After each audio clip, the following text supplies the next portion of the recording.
It's a little lag, but we should be up here soon. All right. Hi, everybody. Welcome. We're just going to let everybody kind of roll in here for a second because I know it takes a little bit of time. But good morning, everybody. Happy pre-Juneteenth weekend. We are so excited to have you all back with us for the digital cookout. Juneteenth edition. Oh, sorry, everyone. I have a little kickback here. So welcome to the digital cookout pre-Juneteenth edition. We're so happy to have you. We are inviting our first all Black male panel on to hashtag Black LinkedIn. I am so excited to have these gentlemen with us. I'm going to give them a chance to introduce themselves in a minute here. But like I said, we just want to give you all the chance to kind of get situated, grab yourself some water, a little bit of tea, and get acclimated with us over here on this side of things. And so today I will also say our theme is focused on talking about becoming our ancestors, if not our descendants' wildest dream, and a discussion on fostering Black excellence through legacy while we are showcasing Black men in leadership positions. So everybody, welcome to hashtag Black LinkedIn. I am Patricia S. Gatlin, your host and curator behind the movement here on the LinkedIn platform. So while you're trickling in here and kind of getting situated, please feel free to comment to us. Let us know where you're checking in from. What's your city or your state? Where are you guys tuning in from? Everybody knows me. I'm tuning in from Las Vegas, Nevada.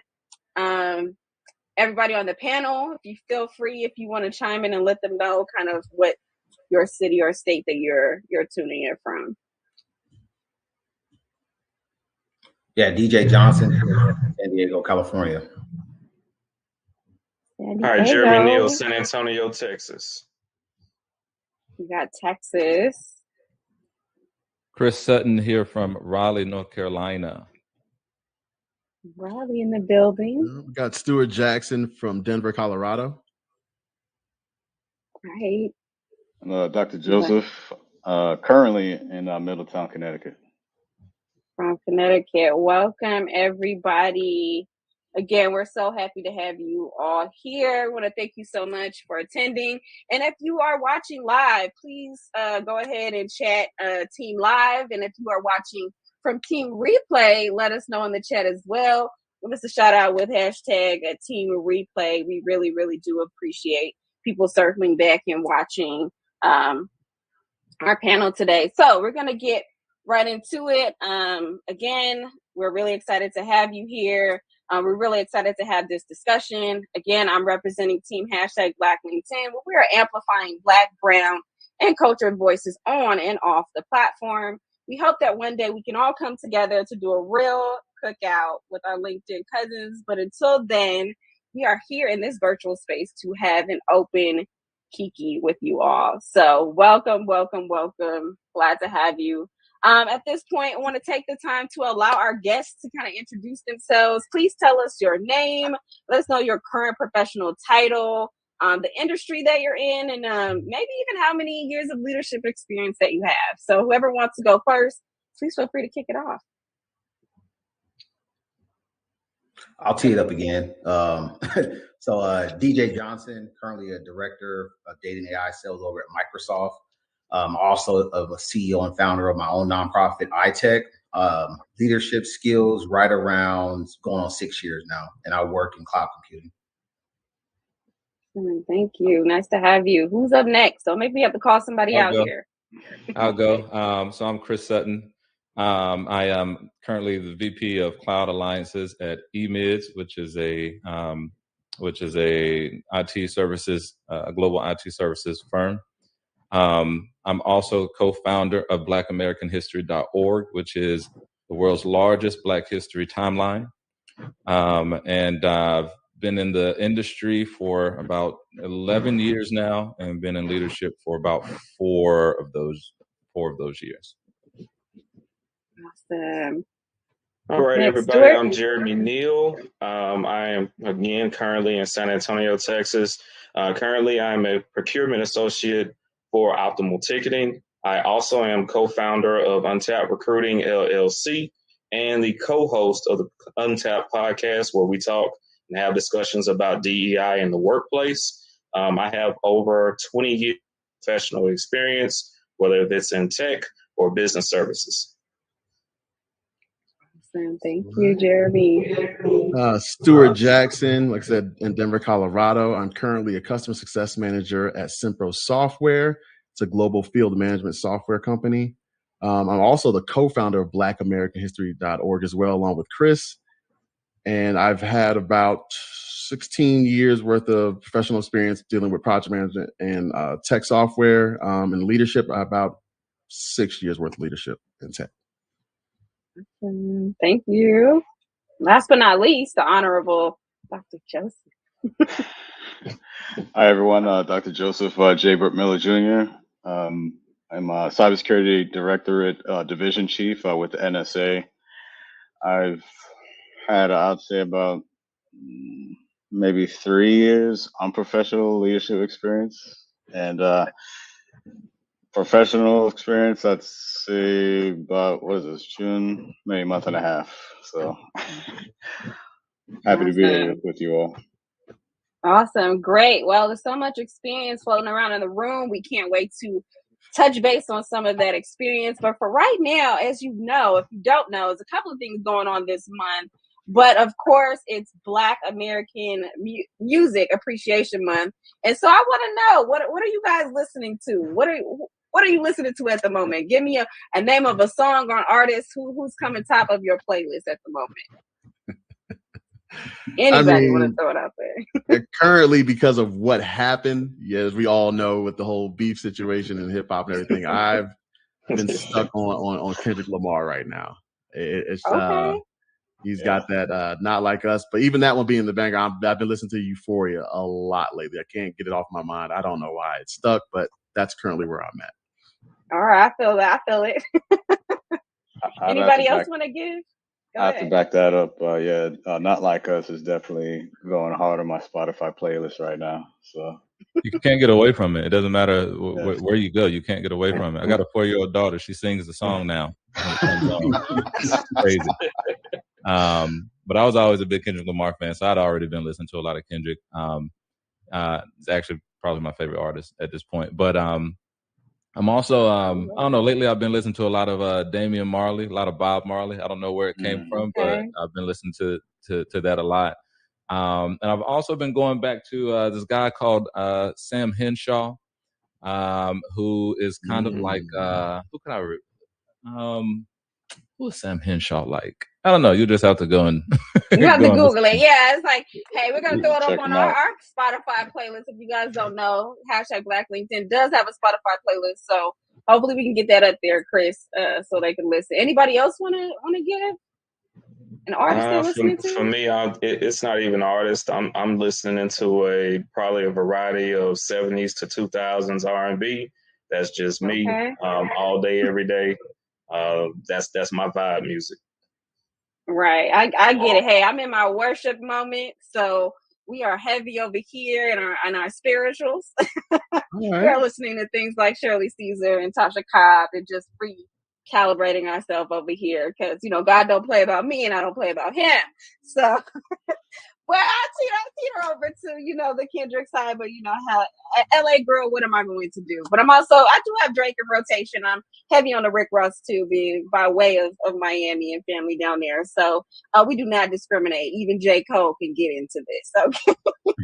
we love it over here. All right. So with that being said, also, it is Father's Day tomorrow. So happy Father's Day to all the men that are here on the panel. We definitely want to say that, or in the audience as well. We want to say happy Father's Day. In addition to that, it's also Men's Mental Health Month as well. And so we hope that you all are taking care of yourselves. We hope that this is a part of your mental health awareness or your safe space here at #BlackLinkedIn. So we welcome you into this space, leading with that. But last but not least, obviously the biggest time of the month is Pride Month. So shout out to our LGBTQ and plus representation over here at #BlackLinkedIn, a place where you can feel pride and also feel welcomed within our community. So again, we're happy to have you. Please feel free, like I said, to drop anything in the chat, any comments that you want to say. Tag our speakers if you have questions for them so that they can circle back at the end and be able to speak with you. We're also going to talk about our giveaway today from Dion Libra. So please stick around for the intermission where I get to share with you in real life the giveaway items. So with that all being said, we're going to go ahead and jump into this Kiki, jump into these questions that everybody is dying to know. So first things first is I want to know, and this is a popcorn kind of thing, can you share a little bit about your journey into a leadership position and what were some of the pivotal moments or decisions that kind of shaped your career? I know that's a lot, but if somebody wants to jump in and has it top of mind that wants to talk about their career and kind of how they got where they are right now. I can lead this one. Awesome. So my journey is definitely an unorthodox one because I didn't go to university. Well, I did go to college, but I didn't graduate. I kind of just bullied my way in that when I got into my career, I just really spent a lot of time questioning things. I was very, very curious. And so, a lot of times I would take positions and I didn't really know what I was doing, but I just had enough confidence in myself that if I had enough time, I would figure it out. And so doing that led me down the path of constantly asking questions about the people and the roles around me. I would do extra work for other groups that I was interested in without any kind of pay, without asking for anything back, but just for my own attempt to learn things. And then even outside of work, I spent a lot of time just reading, right? I read a lot. I'm an avid reader and just kind of trying to be a sponge to everything around me. And so by the time I started getting into leadership, it was really just based off of doing a lot of hard work, making the right connections at work, taking chances, failing a lot. I took some chances where I just failed and I just did not do good and got fired. And I just found that same position again in another company and tried again, right? Like, speak on that, because people think that journey is just linear. It really looks, it's ugly. It's an ugly journey. But if you are confident enough in yourself that, hey, I just didn't figure it out this time, but I will, and you go back in and you just keep putting in the effort, eventually, things work out. But getting into leadership really had nothing to do with me actually even caring about leadership. It was really just about me constantly trying to make myself more valuable. And that's valuable to the people around me. So that means, how am I being valuable to the person that I report to? How am I being valuable to the team that I'm on? How am I being valuable to the company that I work for? And if I'm constantly striving to be valuable, then that kind of it kind of lends itself to what your actions are, right? So if I'm saying, hey, I want to make sure that I am helping our team get to a certain goal, or I'm trying to make sure that I'm helping my colleague do well, then that lets me know, okay, well, if somebody hits me up on chat at work, I want to try to get back to them immediately. If somebody is expecting something from me, I want to make sure they can rely on me for that. If someone, if we're trying to figure out how to get from point A to point B, I want to really put some thought into it and give some good feedback. And over time, when that, if you're persistent with that, people around you take notice. And when they take notice, they'll say, you know what? We need somebody that can run this new thing over here. And Chris has some really good ideas and he's done this before and he's done that, blah, blah, blah, blah. And then you find yourself in a leadership position. And it's really about, for me, it's, leading from behind. It's not really about you being the head honcho and the person calling the shots. It has nothing to do with that. It's about, how am I helping my team, be successful in whatever our mission is, and the rest kind of plays itself out. So, and I love that you said that again, just talking about the path and the road to it and the failure, but also the key pivotal point of like leading from behind, because again, we live in a very aesthetic generation, a multi-generational, right? workspace. And so a lot of people see, oh, what it looks like on TV or what it looks like over here, when in reality, you really are like the guiding force that are leading other people, especially if you're managing, whether it's a small team or a big team. And then also you have to not to forget that you're also leading yourself as well, right? And so when you talk about that proactiveness and like falling into those gray areas and showing up in that space and executing, I really love that. So I'm not gonna go on and on and on. As I'm sure somebody else wants to chime in, please feel free to do so, gentlemen. Come off mute, let us know. Thanks. Yeah, I can definitely relate to Chris's journey there. So like for me, when I got started, as far as IT, before really settling into cybersecurity, getting into my first IT position, coming from HVAC. So I did HVAC while I was in the Air Force for 4 years, and then my first government civil position, or civil government position, I should say, was working at the Veterans Affairs Hospital in New Jersey. And so during that time, I was, studying for my bachelor's in computer information systems, and I was applying during this time, trying to get into these open IT positions. And as Chris mentioned, as far as failing, I definitely have my experience with that. I applied and not get through at least 7, 8 times, and enough to make anyone think like, man, this isn't for me. But I just kept staying persistent and understanding, like, yeah, if it's something that you truly believe in, that you see yourself being in, then you should continue and keep working hard at it.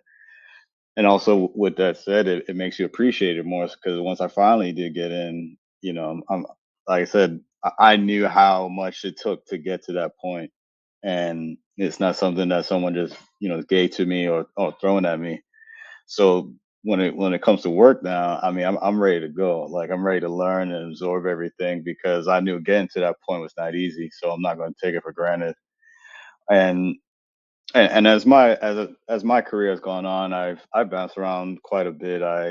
So from there, when I was at the VA, went to the Midwest, worked at the Veterans Affairs Hospital there in Nebraska, in Omaha, Nebraska. Then off at Air Force Base as a sysadmin. Came back to the East Coast at the DoD Cybercrime Center. Then went on to DHS, and to now where I am now with NSA.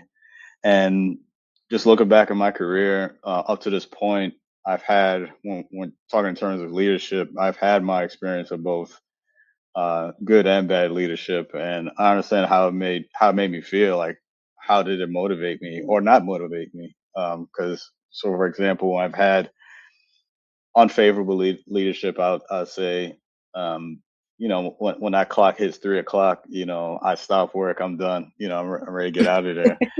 Fly out. Right. Yeah. And on the flip side, having more favorable leadership or great leaders that I've had my experience with, I'm ready to run through the wall for them. And and I keep that in mind, and I remember how that makes me feel. So now with my current role as a division chief with the agency, I rest on that. I learn from both the good and bad, and I try to incorporate that as how I lead and how I care for my team. And because I want to make sure that, for one, I'm giving them the resources that they need, help them to understand that I'm in their corner. I want to help them, and I also want to help them achieve their own personal goals, whether it's getting promotions, if it means they go to another, agency, organization, what have you. I mean, I take solace in knowing that I helped them get to that point. So Love that. that yeah, absolutely. Yeah. I love that you said, and I've learned this myself, and I feel like I've been very fortunate through most of my career. I've had really great managers, right? And leaders that I've known, and then, eventually hitting a roadblock and not having that, right? And I think this is such a pivotal moment to learn from not having maybe the most skilled manager or the best manager, right? And I love that you said that, because I think we really overlook that. We just complain and we kind of sit in it and we kind of fester in it, versus saying, hey, what is this trying to teach me, right? And I love that Dr. Joseph said he took what he learned from a, not so good situation or manager and said, hey, I want to be a better leader than this, right? I want to pivot what I've learned here so that I don't make the same mistakes and people don't feel that way around me. And so I really love that you kind of highlighted that so beautifully. And I hope that that's one of the key takeaway points that somebody in our audience can get if they're striving to also become a leader, that it's so multifaceted as well. And so continuing on with this question, and I'm looking for somebody very specific on this panel to answer this, but speaking from a social economic background, what are some things that kind of stood out maybe in your upbringing that made you realize as a Black man or as a Black person in general that maybe the options weren't as endless for you, that may be limited, or that you were ever, maybe being typecast in a way? Does anybody have that social economic kind of background that can kind of speak to that? I can speak to that in a couple of different ways. I want to go. I want to go back to the last question just for a quick second. It ties into the answer to your answer. No problem. But like when you're looking at, like, if you're someone who's looking like specifically to get into leadership and you're kind of wondering, like, how do I know if I'm even ready for it? One of the things that I noticed in my journey is that the majority of being ready for advancement, just in your career, in your life, in anything, is it's less about trying to figure out how to be a leader per se, and it's more about constantly trying to make yourself a better person, just period, just in life, right? Not work related specifically, just how do I become a better person, period. Because the thing is, you are who you are 24/7. And what I noticed for me is that when the things in my personal life, like the people around me in my personal life, if my presence helped them become better people, if the environment that I went into, if my presence helped that environment become better in some shape or form, the same thing will happen in your work environment. They're not separate. It's a core value, it's a core energy that you have to harness in yourself that basically says the way that I view the world is going to dictate the output and the actions that I put out into the world, which will ultimately lead to helping someone else become a better person, or helping my family become better, or whatever projects I'm working on outside of work become better. Once that is in you, you take that to work. And then the same thing happens at work. And then when people see that at work, that's how the whole leadership thing comes to being. But it's really not a separate thing. It's not isolated. It's, who are you as a person? Do you have a growth mentality? Because everything that you touch should become better because of you. Then that means that will also happen in your professional life as well. That also happens in your personal life. Okay, so then kind of going to your question, like when did I realize there's kind of a typecast? And I remember very early in my career, like when I first got started, I started as like an SDR, like a sales development rep at a tech company. And I was making hundreds of calls all day, every day, like hundreds and hundreds of calls. And one day I realized, after, I don't know, maybe 6 months, I don't know, it was a good while. After a while, I realized, I said, you know what? I'm calling 100 companies every single day, and I never talk to a Black company or a Black person.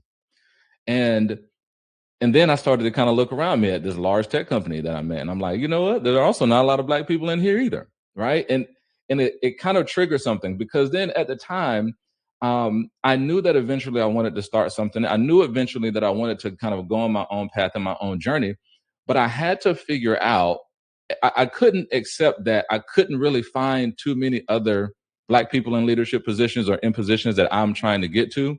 And I couldn't just accept that, well, it's just because there's not enough of us, or maybe other people just haven't worked hard, or other people aren't smart enough. There's no way, because I know Black people are very, very smart, and we all work really, really hard. So if that already exists, why do I not see more people that look like me in these positions? And that kind of led me to down the path of, okay, I need to figure out what is this roadblock that I am unaware of right now that I do not see, so that I'm not naively going out here thinking that, well, just because I work hard and just because I'm smart, I should be able to attain the things that I've attained. Because if that was the case, I would see many, many more people who are also smart and who also work hard already in these positions. That's when it triggered for me. It's kind of like at some point I stopped and I looked around me and I said, okay, something is going on here. And it's obviously invisible because I don't see it. And now I need to go and figure out what that is. And that kind of led me down this entire journey of understanding myself, understanding my history. Like, who am I? How does this world work? How does everything work? Because I'm missing something somewhere. And then kind of doing that work on myself, that kind of turned on the light for me to go and do the work on myself internally as well as externally and go figure out how this world works. And once I started going down that path, that's when things slowly started to change step by step, one by one. So that's kind of my journey into like, when was that point that really, where the light was turned on pivotal. for me. Yeah. I love that. Does anybody have that light turn on moment for them? And we have a little bit, about 4 minutes before we go into the intermission. Jeremy, I know you haven't talked much. DJ, Stuart, anybody else want to kind of just chime in? And the next question really is, like, who in your life as a Black male figure, did you look up to in regards to becoming a corporate professional? Or maybe it's your brothers around you. Like, who is somebody right now that you feel like is a leader, a Black leader, in a way that maybe you want to amplify, in this moment, in this space, following up from what Chris said? So I want to piggyback off something that Chris was talking about. Coming from Monroe, Louisiana, born and raised, first generation college student, the one thing that I learned very early on in my time was, I looked around me, no one in my family had a degree. And the one thing that they always came to me with is, hey, Jay, you need to go out and get a degree. You need to do this, you need to do that. They were the ones who were pushing me and kind of driving the boat for me so that I can go ahead and make moves that I needed to make. But I also had a humbling experience. You're coming out of college, 2007, you have 2 degrees, you're expecting job offers to be free flowing. Everything is ready for you. It's not. It took me 9 months to get a job. And within that 9 months, I failed. I applied for the same job. I had my same resume, no job offer. I took my degrees off my resume is when I got the job offer. And sometimes what you have to do is you have to have that pivot, but you got a humble moment to let you know that everything is just not going to be handed to you. So going into your question about who kind of motivated me and who kind of drove me to move forward, it was my uncle. He was a retired master sergeant. I watched how he moved and everything that he did. After he retired 20 years with the Air Force, he went out and started working with General Motors. The one thing that I noticed about him was his punctualness, how punctual he was. He was always at work on time, always there at the same time, no matter what it was. He always said, Jay, the biggest thing about us as Black men, we must be available. And if we're not available and we're not showing up on time for certain things, guess what? You're not going to get those same opportunities. And he ended up retiring with General Motors. So it's more or less saying that, okay, you got to be the professional that also has to be available. You have to show yourself. You have to show your value. You have to show your worth. And just adding on to that is just another person, someone that kind of got me into where I am in Omega Psi Phi was Sam Moore.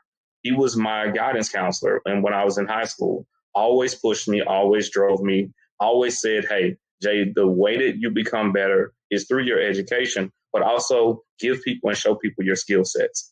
Don't be afraid to show and be afraid to provide people information that you have.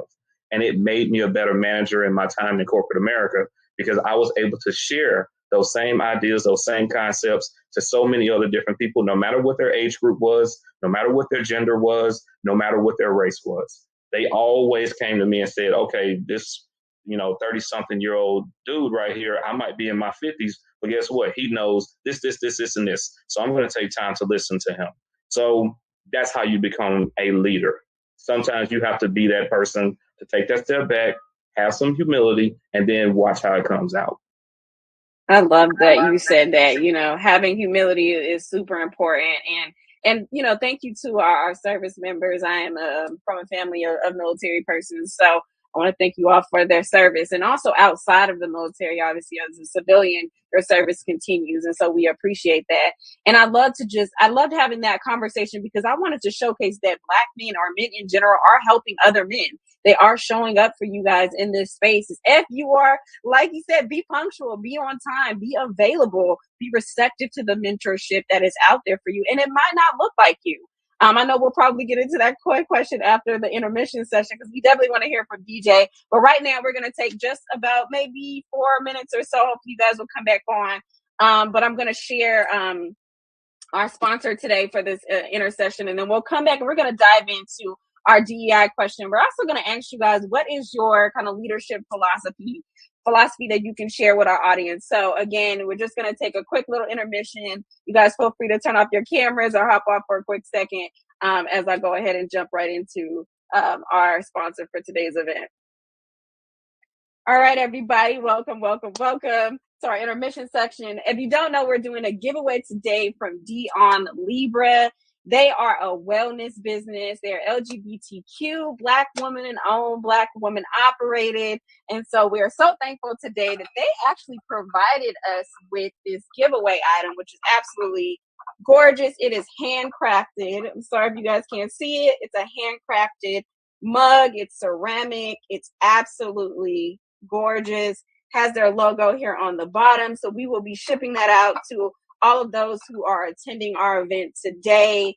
They also offer teas as well to help soothe, and they also offer beauty products specifically for melanated skin. So if you get a chance, please feel free to take some time to go and check out Dion Libra. But I absolutely love this mug. I've actually been utilizing it in my own personal office here at home for, I would say, about 3 or 4 weeks now. I would say it does get a little hot, which is why you have the ceramic bottom, but you can also use that as an ashtray as well, or maybe even as a catch-all for your jewelry. It's just such a beautiful, again, Black ideated piece that will go into your office space or any home space. So again, if you'd really like to have that item, please feel free to comment below. Again, anybody that is attending the event will be entered into the giveaway. So we're very, very excited for you all to go ahead and check that out. And given that it's Men's Mental Health Month with Dion Libra, they have things like an elixir,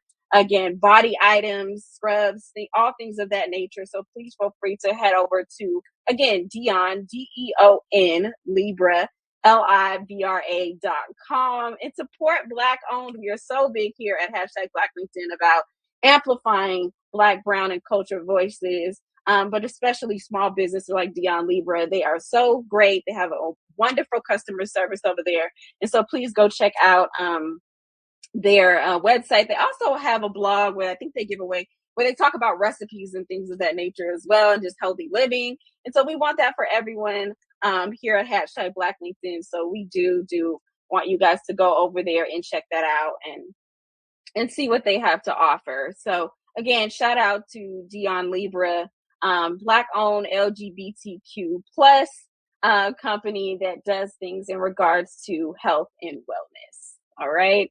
So we're going to be hopping back on here in a minute. I think we're about almost there. So we'll just give it a little bit of a second here for you all. But yeah, again, like I said, we're really, really, really happy to have worked with Dion Libra and to be able to provide you with this item. And as everybody slowly kind of trickles back in here, again, it's Black Music Appreciation Month. Please, please, please let us know. What are you listening to? Like, who's in rotation? If you haven't checked out our Spotify playlist, if you haven't joined #BlackLinkedIn, we have a free membership that we hope to be opening up in November. As you have seen, I think we had a quote recently come out from Black Enterprise that many, many Black and brown professionals feel like they didn't have a space to network. And so we want to be able to provide you with that. We have some very cool things that we're offering within that membership space, including our ERG groups that were specifically niched down to us as Black and brown people over there. So one of those would be Blurds. I know it's Blurds is out there. I know y'all when I see y'all.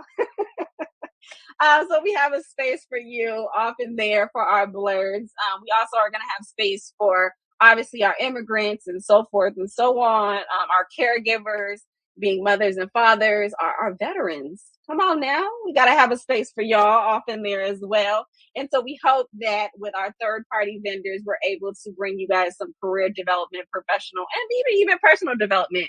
We are also trying to get some gamification going on. So we want you guys to come out and try some trivia and things in our membership platform, again, created for you by us. A safe space without the white gaze. So we're really happy about that. Welcome back, gentlemen. Glad to have you all back on here. Again, shout out to Dion Libra. Please feel free to take your time to go over there and support Black-owned businesses. So now that we're rolling into our second half of our session today, we're going to jump into the question for those who are leaders, or if you feel like you want to answer a previous question, because again, I know we kind of blazed those pretty quickly, but the question now is, what is your leadership philosophy and kind of how has it evolved throughout your career? I could take that. For me, my leadership philosophy is a human-centric philosophy.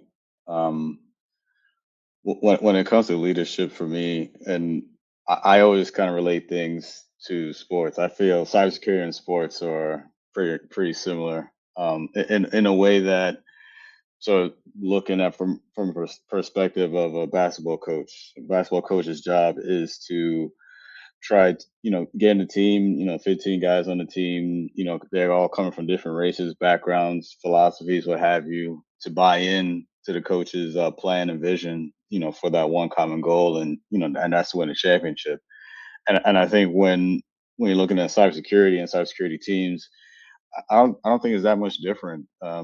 You're trying to, like I say, you try and gain that chemistry amongst the team that you have, earn that trust, and really to get your team to perform at their highest potential. So with that, for me, when we're talking about human centric leadership, it's not, of course, number one is always the mission. The mission is always going to be number one, of course, but also two, I think that the members on your team are more than just their titles. They also may have, family members that they're taking care of at home, or little kids that they may be dropping off at daycare, things of that nature. Things that um, that can easily carry over to the workplace, and that doesn't get talked about or acknowledged.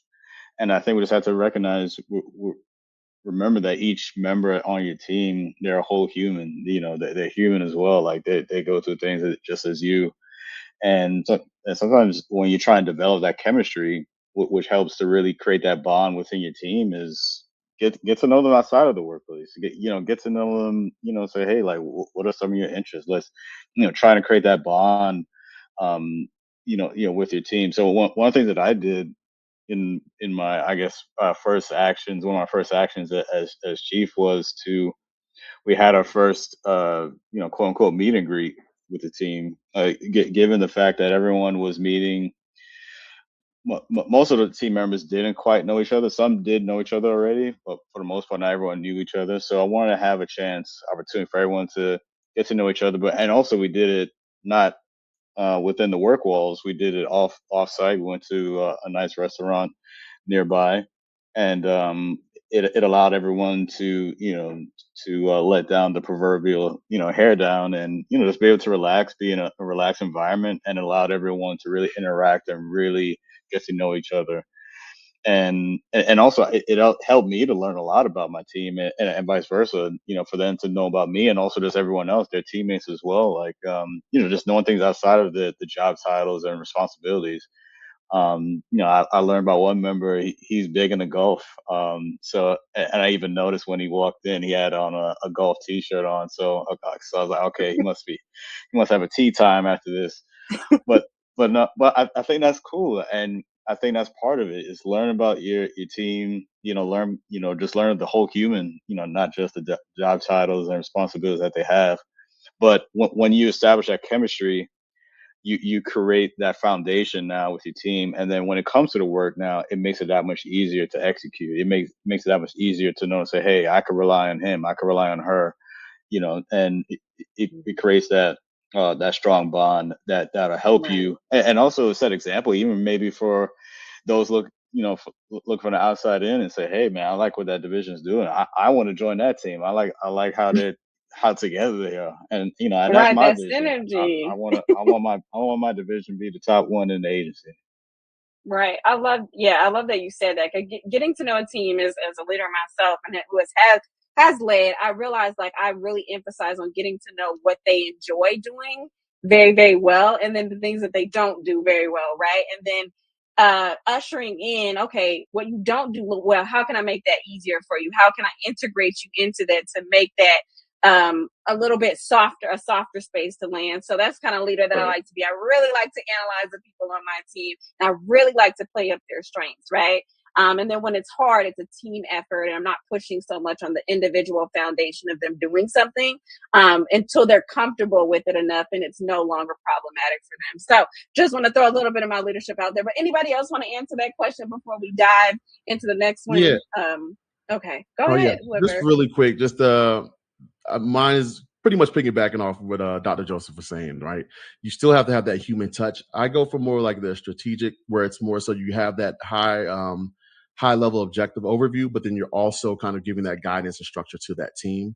Once again, maintaining that relationship is critical, right? You still, at the end of the day, these are people. I think a lot of people, hey, I go to business, these are my workers. That doesn't work like that. These are people with jobs, with families and other opportunities that they're looking at and things that they have to deal with, and that's on their, they're on their minds, and being able to, one, relate with that, two, help them out, one, in their personal, help their grow there, but then also be that mentor at work and in their personal life. I know a big thing that I like is just being in the trenches with my teams. I know a lot of leaders, hey, I have this going on, but making time, doing the extra stretch to be like, hey, I do have to take care of the high level overview operations, but I still need to kind of be in there with them when something needs to be done, and kind of show them, lead by example, so to speak. I know that's like an old school philosophy, but it still works to today for me. And one last thing to add to that is being that mentor where anybody on your team can essentially do what you can do eventually. I like a lot of leaders they like the control, and they like to kind of sit there and hold on to that power and, kind of command people around. But you won't even elevate yourself as a leader if you can't have somebody in a role beneath you do what you do, right? The fastest way to elevate is always to build the people beneath you up. So if I have everybody on my team, I'm showing them in my off time and things like that, how I do certain things of my thinking or how I'm going about things. That's a faster way for them to elevate their careers, but then also to free me up to go be able to do other things as well. And it's kind of like a waterfall effect when it comes to that growth. But yeah, I won't go too deep on it, but that's where I'm at. Awesome. DJ, you want to add anything to that? Yeah, I was going to add to what Stuart. Yeah, I was going to add to what Stuart said. So like my philosophy is like servant leadership. So same thing as like Dr. Joseph was talking about, right? Like leading from the back and not the front. And I have like 3 kind of key categories that I kind of lead my team with: recruitment, development, and then elevate, right? So I'm constantly kind of having those conversations with my team.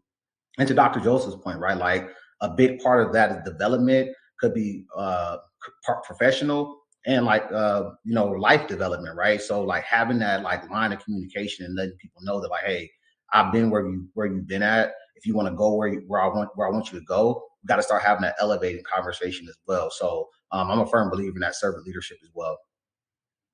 Awesome. I love that so much. We're going to dive right into our DEI conversation as we move this along. Doesn't have to stick too heavily, but I do want to throw it out there because the statistics say that Black men are just not being hired into or promoted into leadership roles as, like their other colleagues. And so my question to be asked is, why do you think Black men are having a difficult time getting promoted into leadership roles within your industry? And the ones that maybe you do know, why aren't they staying maybe in some of these leadership roles? Anybody want to answer that question? Please feel free.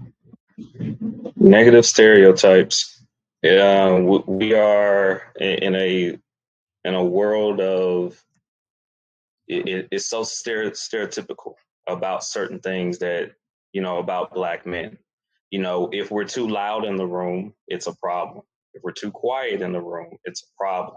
If we're even just in the middle, it's a problem. You start to hear a Black man at the head of the table, and he starts to speak, and you see how he's speaking intelligently about certain topics and certain things that can improve a company. It can be looked at as intimidation, and we're not definitely trying to intimidate anyone. We are trying to bring value to a company or to a business. And unfortunately, what we have to do now is we have to end up pivoting. And that's the reason why you see so many of us, kind of breaking away from a corporate America space. And we start to have our own businesses on the side, or we start to going into them, full time. So one thing that must change is if we have a voice in the room, we need to make sure that that voice is loud, consistent, and not shy away from the stereotypes that end up coming that way. Because if we remain quiet and we don't say anything about what's really going on, we end up going back to that, as someone stated, combative. We're not trying to be combative about anything. We're actually just trying to give insight to where it can help you. But don't be quiet in the room. And if you see something, if you're a Black woman, Black man, person of color, no matter who you are, if you see something wrong, say something. Because when you remain quiet, it actually hurts the person that could be coming behind you. We are all leaders, but we have to be voiceful in our actions. Wow, very powerful words there for sure. Anybody else want to chime in the last 3-4 minutes on this one? I think to Jeremy's point, though, I don't know, I might be like the youngest one on the panel. I just turned 35, but when I'm mentoring like some of these younger kids that are coming out of college, their biggest fear is like, hey, man, it feels like so much pressure, right? So I think, when I talk to some of my older colleagues and I ask them like, hey, like, why didn't you ever go into leadership role? Like, you've been at the company 20 plus years. You never wanted to be a VP or director level or C-suite. And their fear is the same thing, right? Like I say, it's so much pressure to have to get everything right. And, I really just I don't want it, right? So I think as we evolve for the next generation, like I made a conscious decision for myself, was like, you know what? I'm not going to cut my hair. I feel like, that's something that when I'm going and talking to a kid coming out of school who's 22 plus, and he's like, hey, man, like, how do I actually navigate this space? Like, is it even for me? Like, yes, it is for you, right? Like, here is how I dress and how I show up. I articulate myself very well. And this is the position that I'm in. And that works for favor, right? So, like, I think, as you start looking at, like, how can we get more people in? I think it's us being ourselves, showing up as ourselves. And to Jeremy's point, like, not being quiet and being able to have some of those tough conversations with the powers that be, so we can continue to open these doors. When people come in, they could be more comfortable than we are. Just to piggyback off what DJ said, I think that's so important. I'm glad he said it. You have to be yourself. Like, even me, I've never grown my hair out, right? I'm a military kid. I grew up in a military family, fade all day, right? But knowing that like you said, if you don't see it today, you don't see it in your leadership today, what would you expect? So being able to be your authentic self, grow your hair naturally, and still have value, be in the room, be able to speak your voice the way you would speak it, and show up every day that way is critical for, I guess, the next generation and others that are looking to become leaders within organizations without being fearful and wanting to turn it away and be like, you know what, I can't see that. I can't see myself in that. I can't see someone that looks like me with hair like me in that position. So I think it's a very important and valuable thing to do. So I'm glad you said that. And I guess Jeremy, Chris, and Dr. Joseph, I need you guys to get with it with the hair, man. We gotta show up. Man, dude, I can't grow that hair if I wanted to. Yeah, I'm retired, bro. Yeah, I'm retired. So I do. We do balls over here. We're all good. We're not gonna get on y'all about that, but I love that. Go ahead, Chris. You want to add to? Yeah, so I want to add to that. So first of all, I feel like DJ was trying to call the rest of us old. I just want to go ahead and get that out there. It wasn't that. That's what I heard. You didn't say it. I don't know what it wasn't directed at me. It wasn't directed. We'll let that slide. Okay, but anyway, so I'm gonna this is a complex question for me And I'm going to answer it in a alternative way. And I'm going to kind of not really answer it at the same time. So anyway, I think that number one, history erases the mystery. Okay. So if we want to know why we have these issues that we have as Black men in leadership, when you go back and you look at history, this is the work that I started doing many years ago when I, were trying to figure out how the world works. You'll come to understand why things are the way they are. And when you can understand that, it makes it very easy to navigate leadership as a Black person because you know what to expect. You know why these things exist, and you know why they will continue to exist for many years to come. And we're limited in the kind of change that we'll be able to make within an ecosystem that is not our own. And what I mean by that is, as long as white America owns the business economy and we are basically in their house, we have to play their game. And if they see a smart or intelligent Black man as a threat, then you advocating and being the voice, it does help, but you are still in their house. So there are still things that we're just going to have to deal with.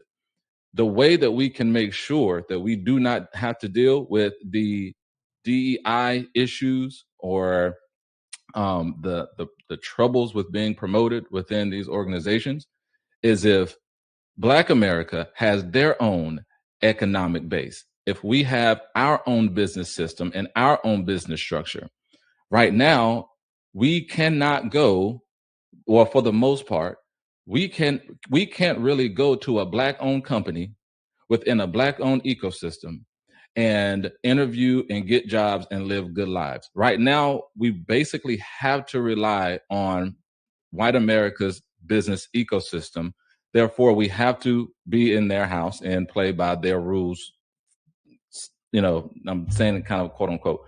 But if we really want to change that, then we build our own businesses. We build our own business economy where we can be hired by each other, and we are the backbone of our own. So I'm only saying that to say that there will always be issues in this area because of the history of how things came to be, how Black people even first got to America, the role that we were intended to play in America's growth.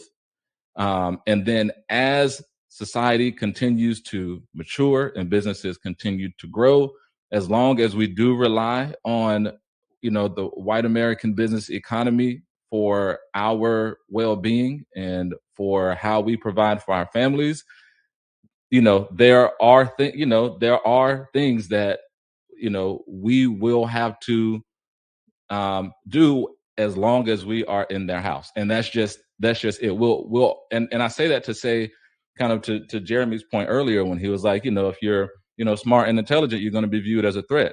That is how it's going to work. If we were in a Black business economy and we were smart and intelligent, we wouldn't be viewed as a threat, right? That's the difference in those things, right? Or the fact that I think it was DJ that was saying, I'm going to grow my hair out, right? And I'm going to have, or was it Stuart? I can't remember. But basically saying I'm going to be myself, right?